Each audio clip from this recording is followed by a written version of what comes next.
Greetings and welcome to another video of the Hindu vocab series. Without wasting a single moment, let us just begin. तो देखिए आज का पहला शब्द है emaciated. Emaciated ये एक एडजेक्टिव है. देखो कुछ लोगों की रिक्वेस्ट पर मैंने ये बताना शुरू कर दिया है कि वर्ड आखिर है क्या, वर्ब है, एडजेक्टिव है, एडवर्ब है. तब भी मैं देखता हूँ जब आप सेंटेंस कंस्ट्रक्ट कर रहे होते हैं उसमें थोड़ा भूल जाते हैं कि इसको मैं वर्ब की तरह इस्तेमाल करूं, एडजेक्टिव की तरह इस्तेमाल करूं. तो इस चीज़ पे ध्यान दिया कीजिए. चाहे सेंटेंस एक बार को सिंपल भी चलेगा मगर जो उसका यूज़ है वो उस पर ध्यान दीजिए. तो यहाँ पे एडजेक्टिव है तो किसी चीज़ की विशेषता बताने के लिए इसको इस्तेमाल किया जाएगा. एमेशिएटेड का देखिए मतलब होता है बहुत कमज़ोर, खासकर किसी बीमारी या कम खाने की वजह से. दुर्बल द हिंदू में यहाँ पर कैसे यूज़ कर रहे हैं तो यहाँ पे आप पढ़ सकते हैं we found her emaciated, we doubted if she would survive then. कोई यहाँ पे लेडी की बात कर रहे हैं, बहुत उनको दुर्बल हालात में मिली वो, और उनको जिनको मिली उनको शक था कि क्या ये जीवित रह पाएंगी. इसको इस शब्द को और सेंटेंसेस में आप ऐसे यूज़ कर सकते हैं. काफ़ी बढ़िया सेंटेंसेस है ये. He looked emaciated, eating only an apple each day to survive. सिर्फ एक सेब खाओगे रोज तो धीरे धीरे आप एमेशिएटेड दिखोगे. You will look emaciated. एक और तरीका है इसको यूज़ करने का. सिर्फ ये नहीं होता कि बहुत गरीब कोई लोग हो या बहुत ज़्यादा कमज़ोर लोग हो उनके लिए यूज़ करना है. आजकल आपने देखा होगा फैशन इंडस्ट्रीज में जो मॉडल्स हैं इवन दे लुक एमेशिएटेड. तो आप कह सकते हैं the models at fashion shows looked rather emaciated. यहाँ पे एक प्राइम एग्जाम्पल है. तो एमेशिएटेड का बहुत तरीके से इस्तेमाल कर सकते हैं. मैं आपको एनकरेज करूंगा कि आज एमेशिएटेड पे ही एक सेंटेंस बनाए. याद रखिएगा एडजेक्टिव है, एडजेक्टिव की तरह उसको इस्तेमाल करें.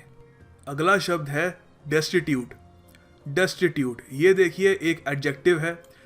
इसका मतलब होता है गरीब. इस शब्द को हम नाउन की तरह भी इस्तेमाल कर सकते हैं. वो कैसे कर सकते हैं अभी बताऊंगा आपको, पहले इस पर ध्यान दीजिए. एज एन एडजेक्टिव यहाँ पर इसको द हिंदू में इस्तेमाल किया गया है. These are common stories among the growing cohort. Cohort क्या होता है उसका भी मतलब अगली स्लाइड में बताऊंगा आपको. Of elderly Indians even more so among the destitute population. All right, गरीब पॉपुलेशन की बात की जा रही है यहाँ पर. तो सीधी सी बात है, इसको हम सेंटेंसेज में एज एन एडजेक्टिव यूज कर सकते हैं. The English aristocracy. एरिस्टोक्रेसी होते हैं जो बहुत ही हाई क्लास के लोग होते हैं, एरिस्टोक्रेट्स. ठीक है. The English aristocracy of 19th century cared little for the poor and destitute. सीधी सी बात है, जो एरिस्टोक्रेट्स थे, जो हाई क्लास के लोग थे ब्रिटिश, वो बहुत ही कम परवाह करते थे गरीब और डेस्टिट्यूट लोगों की. एक और एग्जाम्पल है, बहुत बढ़िया इसको तरीके से यूज़ किया है यहाँ पे. पीपल लिविंग एट और बिलो दिस इनकम लेवल. कोई भी इनकम लेवल डिपेंड करता है कंट्री पे. People living at or below this income level are not simply poor but destitute.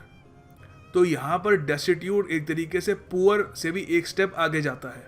ठीक है, वो सिर्फ गरीब नहीं है बट दे आर destitute. ठीक है. हिंदी में तो ऑफ कोर्स ट्रांसलेशन की प्रॉब्लम आती है, तो एक गरीबी मेन मुझे वर्ड मिला, उसके अलावा कोई वर्ड नहीं मिला. तो उसके अलावा आप ये भी कह सकते हो इंडिया के बारे में. While we had been a wealthy nation before colonisation. आपको पता है हम ब्रिटेन की कॉलोनी थे, उससे पहले हम एक अमीर देश थे. We were left destitute and poor by the end of it. जब ब्रिटिश हमें छोड़कर गए तब तक हमारा हाल बहुत ही बुरा था. We were destitute. अच्छा, ये तो हो गया एज एन एडजेक्टिव.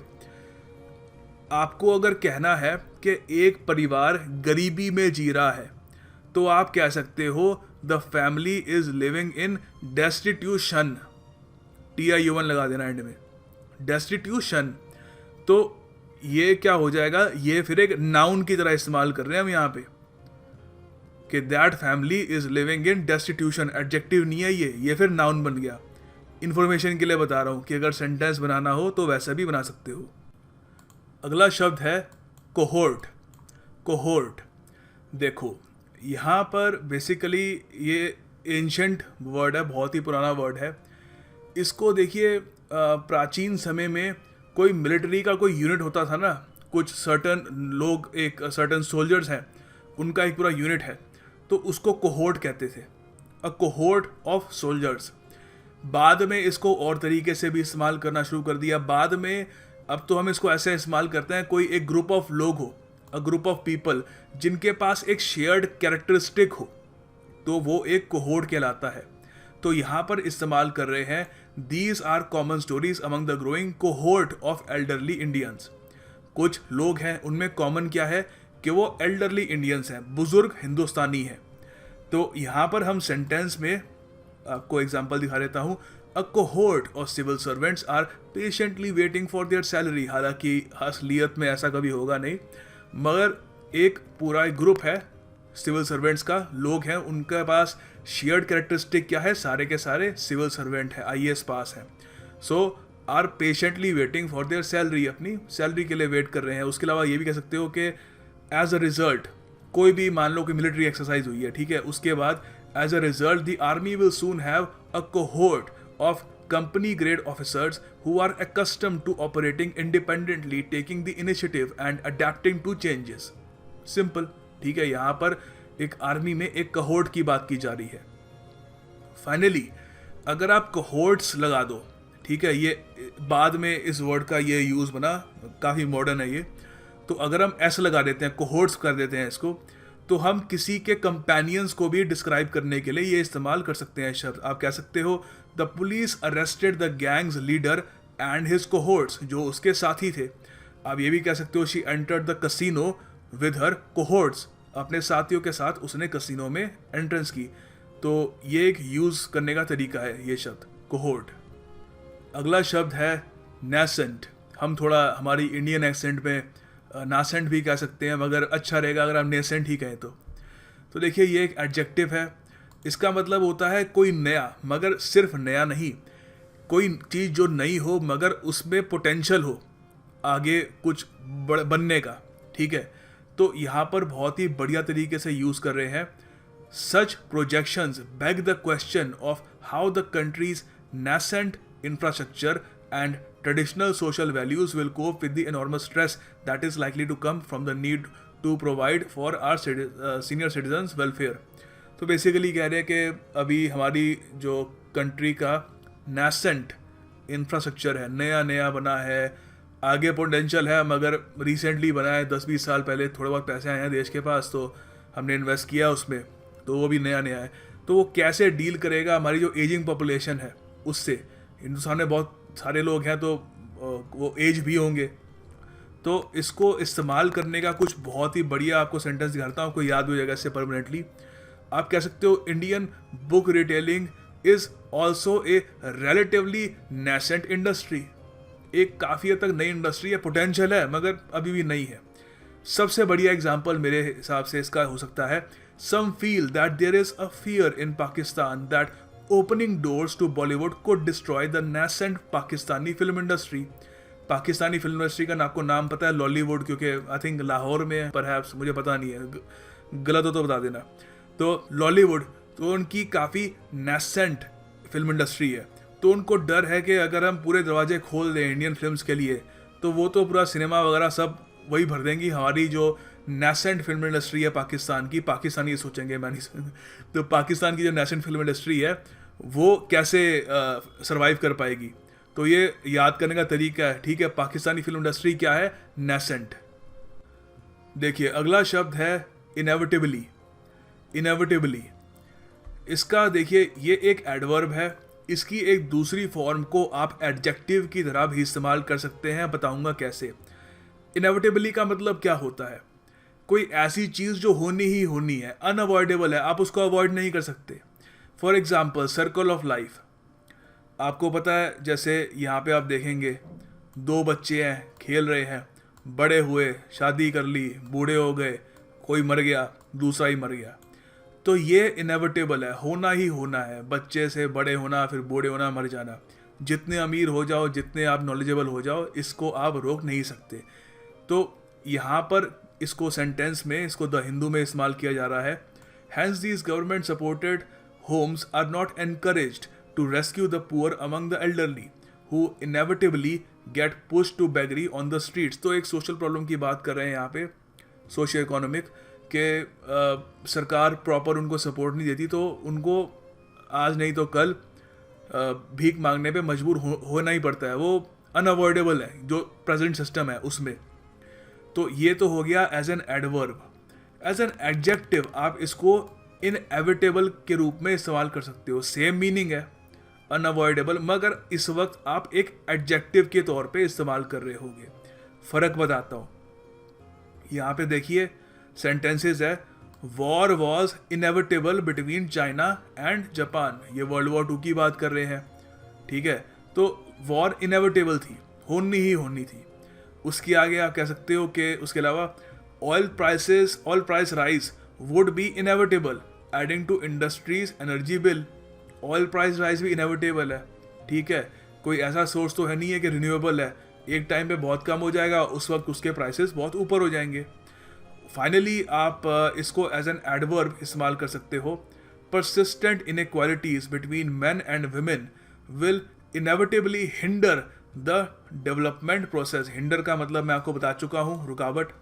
तो जो इनइक्वालिटीज़ हैं, असमानताएं मतलब जो उनको अपॉर्चुनिटीज़ की कमी दी जा रही है बिटवीन मैन एंड वुमेन, ठीक है। जब तक औरतों को और मर्दों को मिलकर हम आगे नहीं बढ़ते तब तक डेवलपमेंट होगी ही नहीं। इनएविटेबल है कि उस पर रुकावट आएगी ही आएगी। So this is inevitably. देखिए अगला शब्द है बैंटर। बैंटर ये एक नाउन है। बैंटर का मतलब क्या होता है? देखिए बैंटर का मतलब होता है एक प्लेफुल फ्रेंडली सा एक्सचेंज, टीज करना, ऑलमोस्ट मजाक करना एक दूसरे से। तो यहाँ पर सिंपल वर्ड है, सेंटेंस में यूज़ कर सकते हैं। There playful banter was interrupted when the teacher walked into the class. Teacher अंदर आया और इमीडिएटली ये दोनों बैंटर कर रहे थे, एक दूसरे को टीज कर रहे थे, मजाक वगैरह कर रहे थे, और वो रुक गया। तो इस वर्ड को याद करने का सबसे बेस्ट तरीका रहेगा आप इसको इस्तेमाल करें, और ये नाउन है, ठीक है, एडजेक्टिव की तरह इस्तेमाल मत कर लेना या वर्ब की तरह। तो नाउन की तरह इस्तेमाल करके इसको बहुत ही बढ़िया एक सेंटेंस के रूप में आप यूज़ करिए। अगला शब्द है डिलिबरेटली। डिलिबरेटली ये देखिए एक एडवर्ब है। इसका मतलब होता है जानबूझकर, इंटेंशनली, ऑन पर्पस। इसको इस्तेमाल कैसे कर रहे हैं? When Jitendra Singh tries to politicize and accuse the Congress of supporting those involved in terrorist activities, he is deliberately trying to politicize the situation. तो यहाँ पे ये पॉलिटिशियन होंगे जितेंद्र सिंह जी, इनकी बात कर रहे हैं। जब ये कांग्रेस पे आरोप लगाते हैं कि कांग्रेस टेररिस्ट को सपोर्ट करती है, तो वो जानबूझकर जो टॉपिक है पूरा ये टेररिज्म का, उसको पॉलिटिसाइज कर रहे हैं। इसके अलावा सेंटेंस में कैसे इस्तेमाल कर सकते हो आप?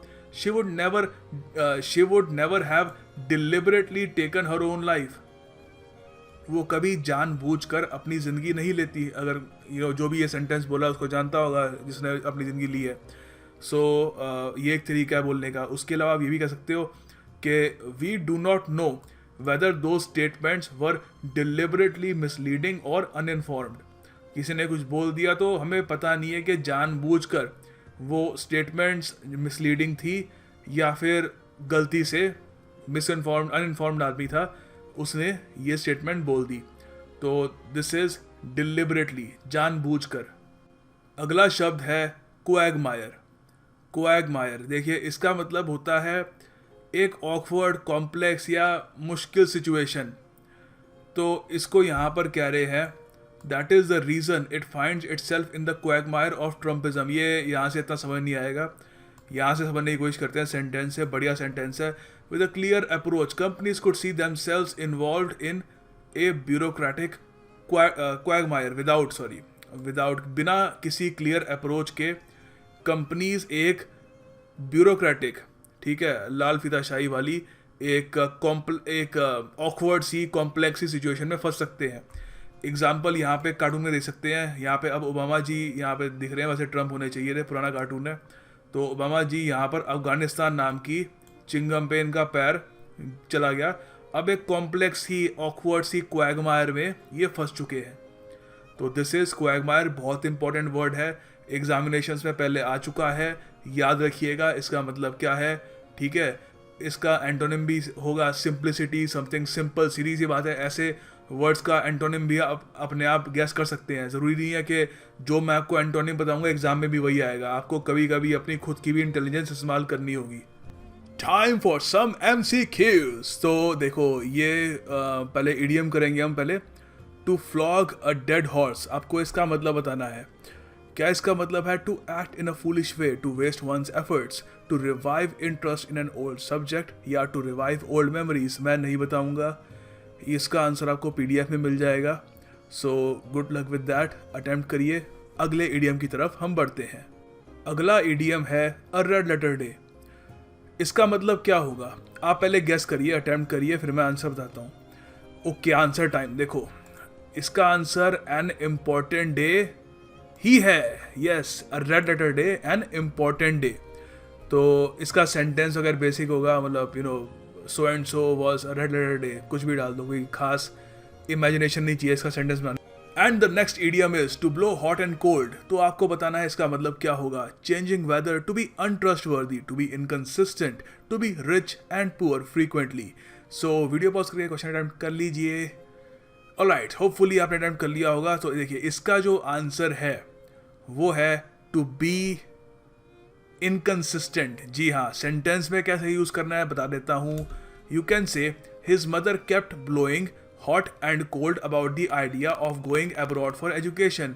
ठीक है, तो उसकी मम्मी बस शी वॉज इनकंसिस्टेंट, अपना माइंड मेकअप नहीं कर पा रही थी, जाए ना जाए वगैरह। ठीक है, to blow hot and cold. And the last question of the day is French leave. इसका आपको मतलब बताना है। क्या फ्रेंच लीव का मतलब है?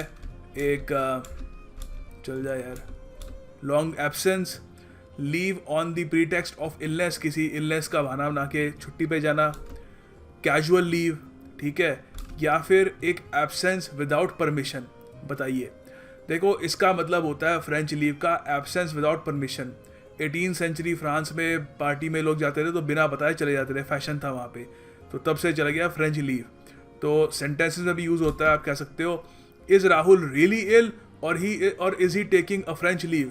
सही में बीमार है या फिर है वही उसने एक छुट्टी ले लिया बिना परमिशन के। And the task of the day is आपको सेंटेंस बनाने हैं। एक तो इमेशिएटेड पे और दूसरा है इनएविटेबल पे, या फिर इनएविटेबिलिटी पे बना देना, या फिर इनएविटेबली पे बना देना, कोई भी उसका फॉर्म ले लो, उस पर सेंटेंस बनाओ। और मैं आपको अर्ज करूँगा कि सेंटेंस बनाओ तो ही आपको जेन्युइन उसका फ़ायदा मिलेगा। सिर्फ सुनने से मतलब कोई माइंड में ठीक है बार बार सुनोगे थोड़ा बहुत बच जाएगा, मगर लिखने से, क्रिएटिविटी यूज़ करने से सबसे बढ़िया तरीके से याद होता है। और अगर आपने आज तक सेंटेंस इसलिए नहीं बनाया इस फियर से कि लोग क्या कहेंगे, कोई कमेंट कर देगा, डरो मत, सब अच्छे लोग हैं, अच्छी कम्युनिटी है यहाँ पे, we help each other out, कोई किसी का मजाक नहीं उड़ाता मिस्टेक पे। So be fearless and attempt. Good luck and thank you for watching.